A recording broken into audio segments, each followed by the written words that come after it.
Hi, this is Bob Coppage with Simplex-IT, and this is kind of going to be a rant, if you will. I have been in the business IT for about 30 some years or so. Yes, I'm old. And I've had the opportunity, and it's actually been pretty cool, to talk to a lot of people who are just getting into the IT career, whether it be technicians, IT professionals. I've talked to tech schools, I've talked to associate degrees, I've talked to certification folks, bachelors, whatever. And there's been a lot of very similar themes, and I just thought I'd get this off my chest one time. Keep in mind, this is all my opinion, and I am a condescending, arrogant SOB, so, stop listening, stop watching, whatever. Anywho, first of all, nobody cares about your career, okay? You're going to talk to career counselors, employment officials, people who are going to talk about placement, people who are potential. No, your parents, no. Nobody cares about your career or where you get your next job. You do. You have to take responsibility. Okay? And I think most people get this, but it's one thing that you've got to get under your skin. You have to live, eat, and breathe the fact that you're the one who's going to be going out and looking for those opportunities. You're the one who's going to look for those jobs. You're the one who's going to be looking for that big break. If you're expecting somebody else to do that, you're in trouble, Bucky, because there's somebody else who does get that, who is taking that extra step. You've got to go out and find that job. Sorry, it sucks. Okay? Second of all, you're obsolete. Okay? Everything you learn in whatever school, whatever class, whatever, I don't care how up to date it was, I don't care whether it was .NET, whatever, it's obsolete. You are joining a profession that changes every 5 years. And the schools, 9 out of 10, are either catching up with it or they tried to get ahead of the game, but they tried on the wrong end. So bottom line is, you are never, ever, ever going to stop learning new technologies. You are never, ever, ever going to stop reading something going, oh, I don't know that. I probably should. The good news is that this is cool stuff. This is neat stuff. If you enjoy it, you will always have something cool waiting for you. The bad news is that if you are one of those folks who's sitting back going, God, I just want to do my job, that's it, you're in trouble. Which gets us to the next point, job versus career. IT is a career. It doesn't do well as a job. If you're looking for a job, and that is, I'm going to do my 8 hours, I'm going to go leave, I'm going to go home, do whatever I want to, and the next day I'm going to do 5 days a week, 40 hours a week, whatever. And you're going to do your job the best of your ability, and then you're done. Man, you chose the wrong career. Because it changes. You have to make sure that you're up to date. Remember earlier, nobody cares about your skills except you. Nobody cares about your career except you. So you are constantly going to have to be reinventing yourself. You are constantly going to have to be looking over your shoulder, looking over around. Your peripheral vision of your career in technology has to be good, or else you're going to be run over. Okay? Whatever we do, whatever resource it takes to accomplish a business or a technology function today will be done 10 times more effectively and more efficiently with 1/10 of the people 5 years from now. Which means we're going to need fewer people to do the same things. Which means the people who do not float to the top are going to sink to the bottom. Is that horrible? Yep, it's also true. Cool thing is, if you rise to the top, if you stay on top of stuff, if you take responsibility, if you move forward, I hate to say sky is the limit, but you can do good and you can stay doing good. You can be one of those people who makes a difference. Okay? Certifications.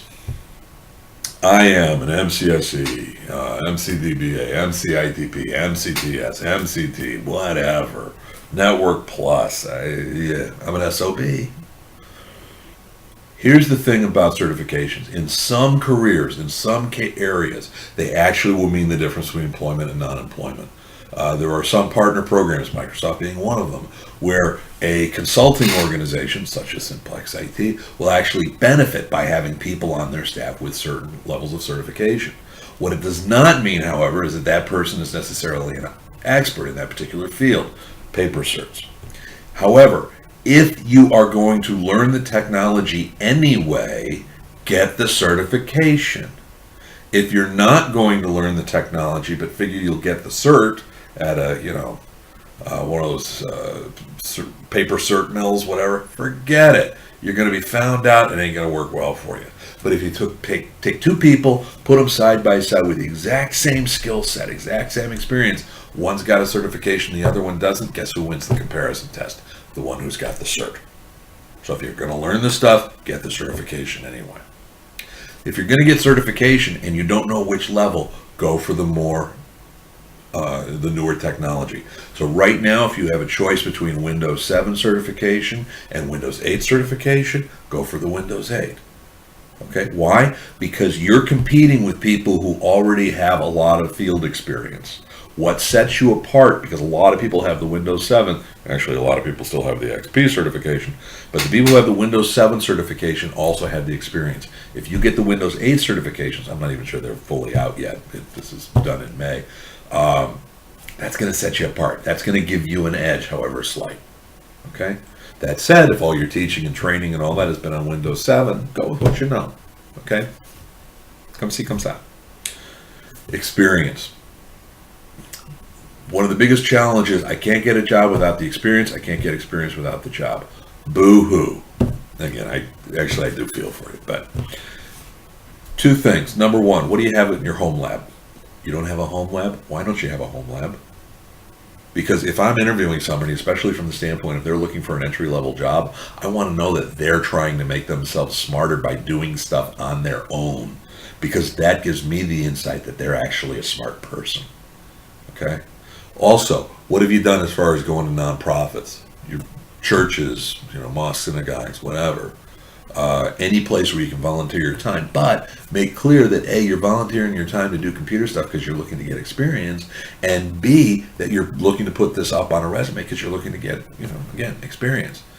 But you're offering some services for free because you're the one responsible for getting out there. That shows you've got initiative, that shows you've got drive, that shows you've got some strategy. And then also gets you some actual experience. And you never know when you're going to get somebody who says, hey, there's this guy who's volunteering down here at such and such a place. I heard someone else needs someone to do that sort of stuff. Make sure, though, that you're volunteering in the area that you want to be employed in. In other words, if you're doing IT stuff and you want to be an IT technician, don't volunteer to answer the phones. Volunteer to do the stuff that you're looking to get employed in. Okay? Also, know business. All right? If all you know is geek stuff, all you know is how to work on workstations and all that kind of fun stuff, guess what? That's what's getting outsourced. That's what's getting moved to half a world away or to companies, managed service companies such as us.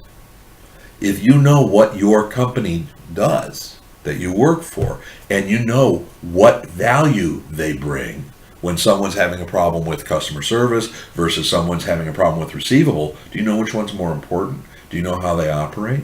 If you do, that sets you apart. So when you go for an interview, if you haven't gone to their website ahead of time, done some research on your potential employer's business, what they do, what their values are, what their history is, I will not hire you. Okay? It's not a question of that's a strike against you. That shows me that you don't care. Okay, so nobody cares. You're obsolete. Career versus job. Certifications. How to get some experience. And take this stuff seriously. Okay? Good luck. I don't care, but good luck.